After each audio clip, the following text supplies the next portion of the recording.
Saudações cinéfilas, como vocês estão? Eu sou Alex Gonçalves, editor do Cine Resenhas. Eu estou presente com Vanderlei Teixeira. Vanderlei, como vai? Olá, gente. O Vanderlei é o meu parceiro aqui na gravação do Arquivos Nicole Kidman. E hoje nós vamos gravar o episódio de número 61, que se refere a um lançamento atual com a Nicole Kidman. Por isso, inclusive, a gente vai fazer essa publicação um pouco fora do nosso cronograma regular. A gente vai falar de Holland, que antes foi chamado de Holland, Michigan, que é um filme que foi lançado mundialmente no dia 27 de março pela Amazon Prime Video. É um filme da diretora Mimi Cave, que está no seu segundo longa-metragem. Em 2022 ela se destacou por Fresh, que está disponível no Disney Plus a partir do canal da. Qual é o mesmo canal? Era do canal da Fox? Era, era no Star Plus e Isso, é Star Plus. agora tá na Disney Plus mesmo. Isso. Foi pra lá, acho, dentro É, desse canal Star Plus ou é. Fox, não lembro É que como agora é bem está. estranho, né, ver esses É, conteúdos na Disney. Você sempre... é. E assim, antes de iniciarmos a conversa, eu só vou ler para vocês a sinopse, caso vocês não saibam nada sobre Holland. Eu já ia falar Holland, Michigan. É um filme que tem como personagem central a Nancy Vandergroot, que é interpretada pela Nicole Kidman, sendo ela uma professora e dona de casa. Ela vive uma vida aparentemente perfeita com seu marido, um pilar da comunidade, e seu filho na cidade repleta de tulipas de Holland, em Michigan. No entanto, quando Nancy, um colega simpático, começa a suspeitar de um segredo, ela acaba mergulhando em uma história sombria e retorcida, apenas para descobrir que nada em suas vidas é o que parece. Bom, o Holland é um filme que a gente colocou em um vídeo relativamente recente aqui do canal, que a gente falava sobre os próximos projetos com a Nicole Kidman. E eu lembro que quando a gente tratou sobre esse título, Vanderlei, a gente até estava com boas expectativas por conta aí desse primeiro filme da Mimi Cave. Só que existe uma certa apreensão porque a gente não recebia assim, materiais de divulgação, não sabia qual seria o destino desse filme quando ele seria lançado, se seria, enfim, despejado direto para pro Prime, se tentaria algum festival, se teria aí uma possibilidade até mesmo para a temporada de premiações de 2026. E 26. E aí acabou sendo feita essa escolha de realmente jogar direto para o Prime. É, ele foi exibido no South by Southwest, que é um festival que acontece nesse primeiro trimestre, né, de ano. E de lá, infelizmente, as críticas não foram muito boas, e agora meio que com o lançamento elas estão muito abaixo assim, da média dos filmes, assim, que no consenso geral, um dos mais mal avaliados da Nicole Kidman. Mas assim, por um lado, embora realmente não seja um grande filme, eu acho que ele é melhor do que alguns outros trailers que a Nicole Kidman se envolveu e que a gente já comentou aqui, né? Como E de dormir. Reféns, Antes de Dormir. Qual é as suas primeiras impressões, André? Eu tenho essa mesma sensação de você, assim, eu não acho que seja excelente, ele tem muitos problemas, assim, mas eu não acho que seja tão vergonhoso quanto alguns trabalhos dela, inclusive do mesmo gênero, que não Hum, tiveram uma variação tão severa assim, né? Eu acho que as coisas que mais me incomodam no Roland eu, eu, eu não sei até que. Existe uma mistura de gêneros ali, eu não sei até que ponto o filme ele consegue ser bem sucedido nessa coisa de se apresentar como suspense, mas também como um suspense que tem uma crítica social e que tem um certo humor, assim, na situação. Sobretudo quando ele coloca essa personagem principal, que é uma figura. Ela é uma dona de casa e não é uma dona de casa como as pessoas estão. Porque as pessoas costumam falar nos últimos anos que a Nicole está sempre interpretando as mesmas personagens, a variação ali da personagem dela no Big Little Lies, mas eu acho que é bem diferente aqui, né? Ela tá interpretando ela não é de uma classe alta, assim, né? E ela se envolve, uma mulher que tem uma vida comum, né? E Uhum, acaba se envolvendo nessa trama misteriosa de investigação aí da traição do marido, não sei o quê. Depois tem outras questões que a gente não vai acabar falando, porque é meio que spoiler, tô me contendo para não revelar algumas coisas. Mas eu fiquei me perguntando até que ponto essa mistura de gêneros é bem sucedida, porque me uhum, incomodou a maneira como isso era articulado no filme. E também o que eu sinto às vezes nele, principalmente quando a gente chega no final, né? É que eu sinto que eu fiquei meio incerto de qual era a pretensão do projeto especificamente, assim, porque a Mimi Cave me parece, e o roteirista me parecem ter uma pretensão de, às vezes, fazer alguma crítica social, né? A questões que estão presentes no filme, como a xenofobia, ou mesmo essa situação do machismo e dessa relação meio esquisita que a Nancy tem com o marido, né? E até que ponto se apresenta, ela quer fazer uma crítica social ou ela uhum, quer fazer simplesmente um suspense, sabe? Com algumas pitadas de humor, assim, uma coisa meio... Me lembra muito alguns filmes dos irmãos Coen, assim, sabe? uhum. Quando eles vão para esse interior dos Estados Unidos e apresentam a situação de um crime, assim, né? Ah, Eu fico meio incerto, assim, me pareceu um filme meio impreciso no que ele quer passar, nessa variação de elementos que faz parte dele, e se isso é bem harmonizado no longa, sabe? Eu uhum, fico, eu fico meio em cá com ele, assim, meio lá e cá com ele, assim, ele me deixa nessa incerteza, assim, né? Você sai meio que com a sensação de que parece que o resultado não foi efetivamente o que se quis, assim, né? Ou uhum, que alguma coisa ali no meio do caminho fez com que algumas coisas se modificassem, porque eu sinto que tem uma profundidade de discussão de algumas coisas nele que não necessariamente é efetivada no desenvolvimento da história, assim, sabe? Que algumas coisas uhum. são deixadas para trás, assim. Sobretudo essa questão da relação do personagem do Gael Garcia Bernal, assim, né? Yeah. De como é que aquela comunidade do interior dos Estados Unidos ela lidava com aquela presença de um imigrante mexicano, assim, ali, sabe? Eu sinto que tem uma cena específica sobre isso, mas depois eu não acho que a história trate sobre essa questão, e me parece ser uma coisa importante no filme, porque eles retomam isso depois no final, né? Então, eu fiquei meio lá e cá com o filme, assim.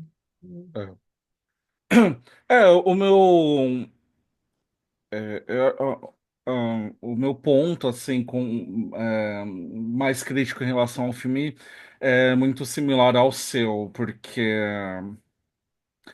é um projeto que ele dá muito a entender que realmente vai tratar, né, sobre o próprio título, colocando aí, né, o nome de Holland como o centro da atenção, né?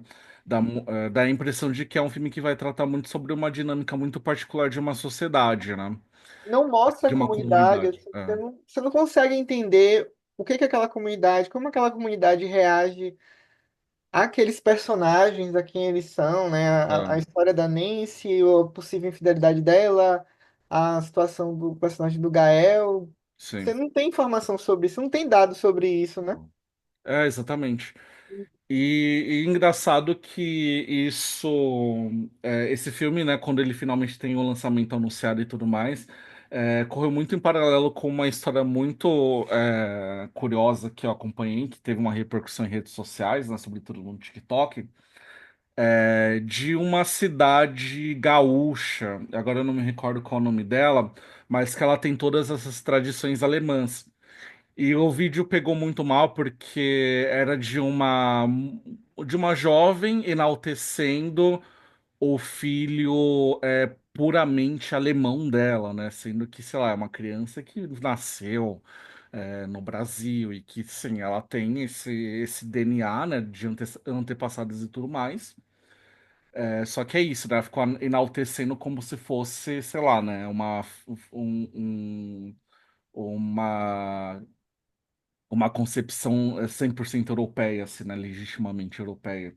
E aí, quando ela tenta se explicar em relação à repercussão disso, ela só piora as coisas, né?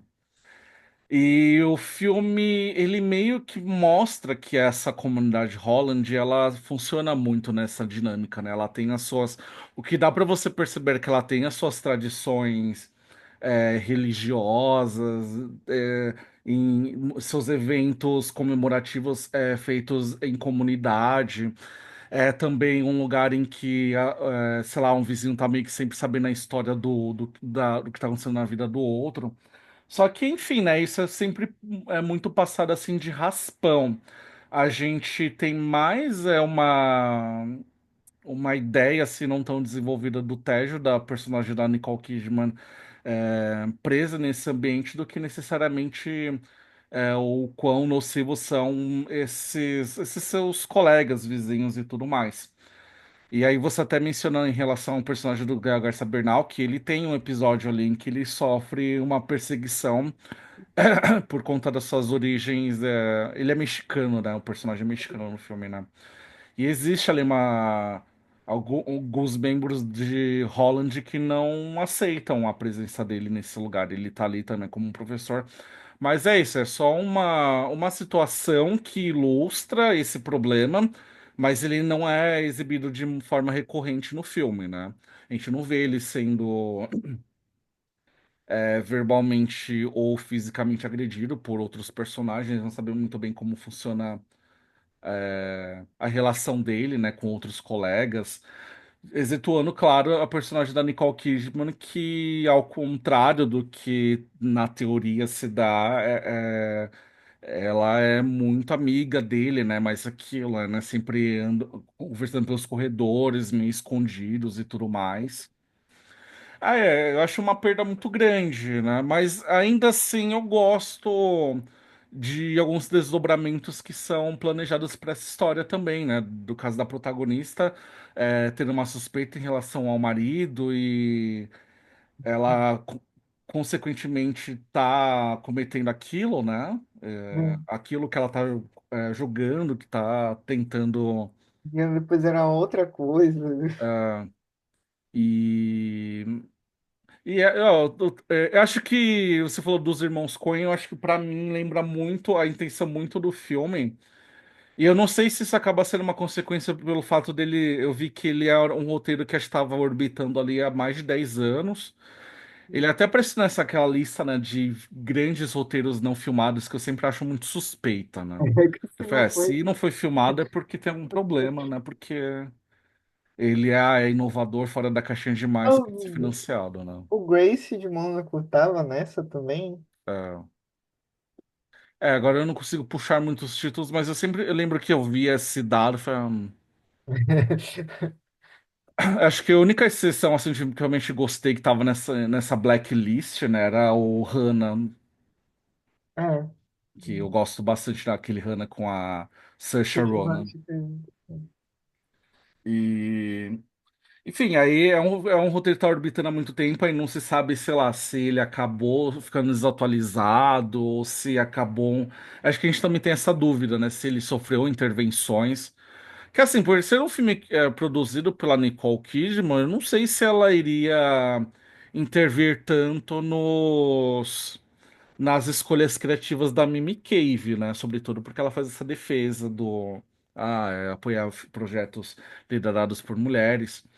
Sim, sim, A porque gente senão teve, né, aquele lance do Big Little Lies 2, né? Que o trabalho da Andrea Arnold foi totalmente efeito, mas assim, eu acho que ali já era algo muito maior, né? Você está trabalhando um projeto ali de super HBO e expectativa tal. de uma grande emissora, né? Exatamente. Eu não sei, eu não tenho a impressão de que muitas coisas foram refeitas assim depois da pós-produção.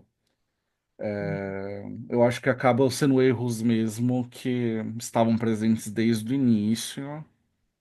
É, me parece, eu não sei, às vezes é a impressão de que tinha muita coisa desarranjada, assim,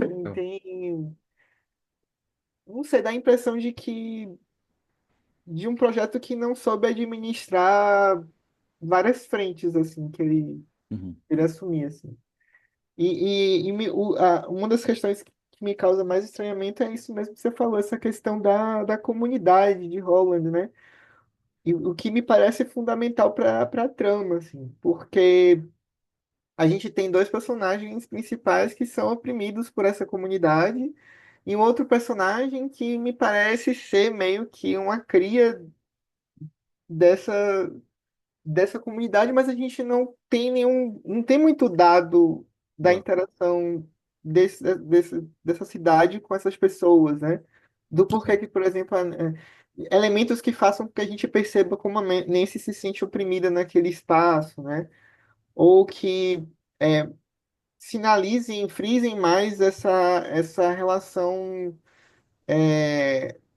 agressiva daquela comunidade com o personagem do Gael, né? é, Ou que façam, perceba a integração do personagem do Matthew McFadden naquele espaço, assim, é muito, acaba se tornando uma história muito mais daquelas pessoas do que da cidade em si, sim. e, o que me parece ser a pretensão, o que me parece ser a pretensão do filme, assim. É.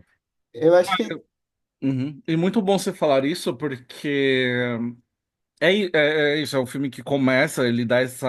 Parece que vai dar essa perspectiva, né, sobre como é viver nessa comunidade, mas ele não tem nenhum personagem secundário relevante. Tanto que, fora os três, né, o Matthew, Nicole Kidman e Gael Garcia, a única atriz, assim, do elenco que a gente conhece é a Rachel Sennott, eu falei assim, do é só Shiva isso que ela vai Baby, que fazer? tem uma participação especial no prólogo do filme, ela nunca reaparece.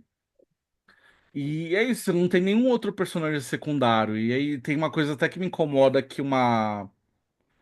que tem uma situação, né, que a Nicole Kidman inventa uma mentira falando que ela vai fazer uma viagem com uma amiga, né? E aí Uhum, justamente essa amiga aparece numa situação lá que meio que vai desmentir a Nicole Kidman, né? Que é aquela do consultório odontológico, né? Porque ele uhum. fala, você não tava com a minha esposa e tal. Fala, você acha que eu vou estar com a gasolina nesse valor e tudo mais. Enfim, ele não tem nenhum personagem secundário relevante, assim, é tudo inútil. E eu acho muito estranho. Acho que esse é outro incômodo muito grande, assim, com o filme. Mesmo o filho dela, aquela coisa do filho padrão e tal, não tem nenhuma Eu importância. me lembrei agora, me veio na cabeça Longe do Paraíso, do Todd Haynes, assim, sabe? Quando ele traz aquele contexto opressor para Ah, personagem, tanto o personagem do Julianne Moore quanto do Dennis Quaid, sabe? uhum. Esqueci o nome do outro ator que, que É o faz High Denis. Def, uma coisa assim. É, Que você percebia como aquela comunidade era uma comunidade opressora. E até mesmo uma coisa, as escolhas estéticas do Todd Haynes, ela contribuía para essa sensação de opressão, né? Daqueles é, personagens estarem num lugar errado e que tentavam encaixar eles, né, em espaços que eles pareciam incômodos, né? E aqui a gente não tem essa sensação disso, não tem nada que contribua para isso. Tem, assim, por exemplo, eu me lembro daquelas passagens, daqueles pesadelos da personagem da Nicole Kidman, que eu uhum. acho até bem feito aquilo ali, Sim, dela se sentindo, eu não sei, a cidade meio que fica submersa, né? exato. Ela começa a se sentir perseguida por. Dá uma dimensão disso, assim, se isso tivesse com mais frequência ali, até mesmo esse uso, esse flerte do filme com alguns recursos do horror, assim, É, sabe? Então, tipo, me parece que alguma coisa se perde ali, sabe? é. Existe uma dificuldade de foco, de equilíbrio nas coisas, não Uhum. sei. A própria Nicole Kidman também tem um filme sobre uma comunidade que é Dogville, que assim, todo mundo é muito bem aproveitado ali, né? Todo mundo tem a sua história e que interfere diretamente na protagonista, e aqui isso não existe. Com mulheres perfeitas também, tipo, É, você tinha as outras personagens, a personagem da Glenn Close, que era meio que a primeira, era a primeira dama da cidade, né? é. Então, É, tipo, você tinha Big Little Lies também, né? também. Também é um filme, uma minissérie sobre isso, né? É, mas assim. Parece que uma coisa que foi perdida aí. Uhum, O foco do filme me parece ser esse uhum, olhar para a cidade, como é, isso interfere nos personagens, uhum, mas eu acho que ele acaba se tornando uma coisa meio banal da vida privada daquelas pessoas, assim. é. Mas Uhum. assim, meio que também enaltecendo, porque eu não acho o filme essa tragédia que muitos estão vendendo. Eu tava falando sobre o fato do filme ser ambientado meio que ali no fim dos anos 90, início de 2000. Uhum. E eu acho isso interessante. Aí eu não sei se é uma consequência do roteiro ficou muito tempo parado ou se, sei lá, isso foi atualizado, né, quando esse roteiro é retomado. Mas eu gosto muito porque eu acho que também coloca um filme num patamar assim que a gente passa a compreender a que ele pertence, que é muito desse suspense super cine mesmo, sabe? Eu acho que não é um demérito, assim, porque eu gosto muito de suspense super cine. E ele me lembra, assim, muito do que Hollywood produzia ali nos anos 90. Eu até acessei pela primeira vez O Silêncio do Lago, a refilmagem americana, né, com o Jeff Bridges e o Kiefer Sutherland. E Uhum. lembra um pouco a história daquele filme, só que assim, a gente vê pela perspectiva da família que tem um, enfim, não vou entrar em spoilers, né, mas tem um elemento suspeito. E é uma dinâmica, né, que acontece em O Silêncio do Lago, por exemplo. Então, E como que esse recurso, até mesmo essa questão dos recursos tecnológicos, eles funcionam na própria história, né? é, O fato dela usar máquina fotográfica para registrar alguns momentos, né? Pager também. É, sim. Mas E, eu acho assim que também é isso, assim, acho que se perde a oportunidade de trazer uma história dessa para um contexto que eu acho que ela nunca foi tão atual, assim, sabe? uhum, Se a gente for pensar na história história atual dos Estados é, Unidos, é uma pena, assim, que não é, tenha, o filme se pareça um pouco, suja um pouco muito disperso, né? uhum. Eu acho, eu meio que entro nessa linha de que eu acho que o filme ele realmente perde muito ao não ir para esse lado, não investir o suficiente, mas ao mesmo tempo acho que ele também nos prepara para não esperar que isso seja feito, sabe? De certa forma, que isso talvez seja uma ideia que não vai é, ter o investimento que a gente desejaria, né? E eu acho que ele é bom, assim, como esse suspense super cine. E acho que outra coisa que eu gosto também é de algumas escolhas estéticas, né? Dá pra perceber que é um filme que tá sendo feito por uma pessoa que tá tentando tirar essa história um pouco ali do terreno do banal, criando algumas sincronias visuais, Direção de arte, né? essa estética também que você disse quase de horror, né? Essa cena do pesadelo dela eu acho muito boa. É, Mas eles também têm essa coisa da fotografia, né? O diretor é o polonês Paweł Pogorzelski, que trabalha muito com Ari Aster. E assim, as cores elas ficam muito fortes assim na tela, quase como pinturas às vezes, quando pega essas paisagens e e essa coisa da dimensão também das maquetes, é, quando se mistura com a dimensão das pessoas reais, assim, né? exatamente. É bem interessante nesse aspecto também. E tem outro ponto que eu quero destacar que também é a montagem do filme, que ele foi feito pelo Martin Pensa, que é um cara que trabalhava muito com o... Ai, meu Deus, o nome dele, me esqueci. O diretor do Big Little Lies, o... O Jean-Marc Vallée? Isso, Jean-Marc Vallée. que o Geomark meio que montava, mas ele tinha o Martin como um parceiro, né, na ilha de edição. E ele assume a montagem do filme. Ele tem. Eu até me esqueci o nome dessa técnica, né? Que inclusive eu discuti sobre ela no Stalker. Mas que é isso, né? Você criar essas sincronias, né? De takes diferentes. E tem algumas coisas. Tem alguns achados visuais muito bons nesse sentido. E Então, Vanderlei. Desculpa, pode.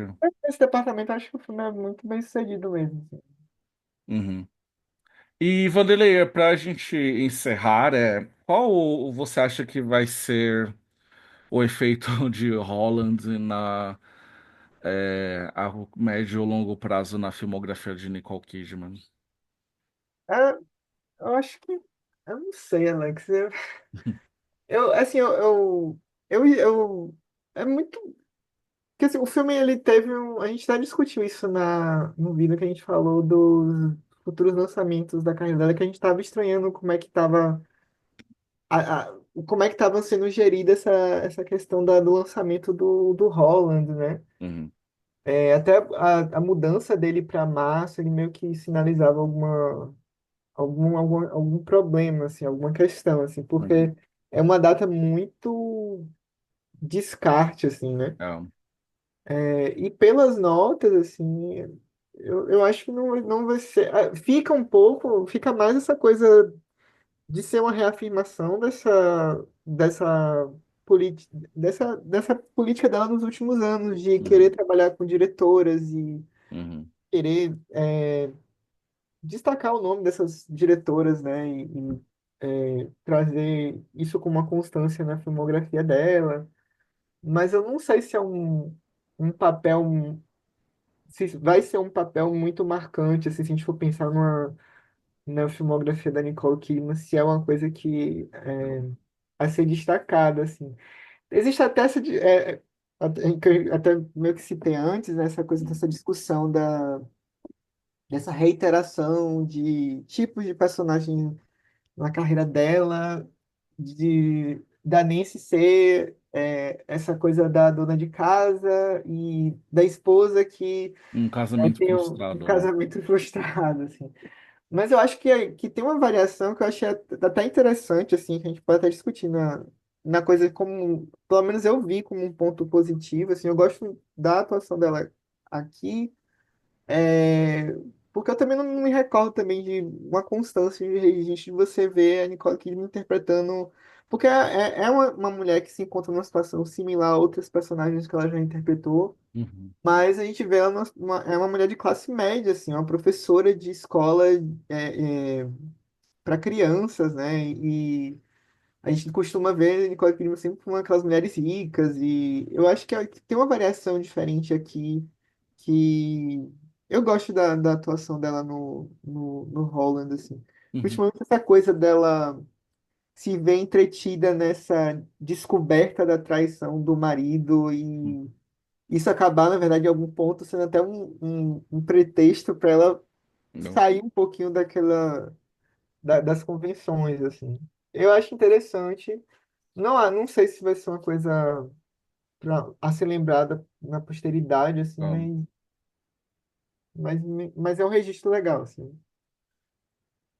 Eu gosto também da interpretação, mas acho que eu acho que os meus momentos assim favoritos que ela entrega acaba ficando muito em parceria com o Gal Garcia Bernal e assim eles formam uma dupla que eu nunca imaginaria assim tendo uma química. Acho que eles funcionam bem em cena, tem uma até uma comicidade assim entre eles que eu acho que funciona muito bem. Mas é isso, eu acho que acho que é mais um atestado assim do sucesso da Nicole Kidman nessa fase streaming dela. É um filme que mundialmente estreou em primeiro lugar na Amazon e eu vi ontem na plataforma. Eu não sei se é apenas no Brasil, acho que é só no Brasil no caso, né? Mas ele estava ali ainda no top 10. Então, eu acho que de fato ela é uma pessoa que tem o seu público cativo, né? Mas imagino que só isso.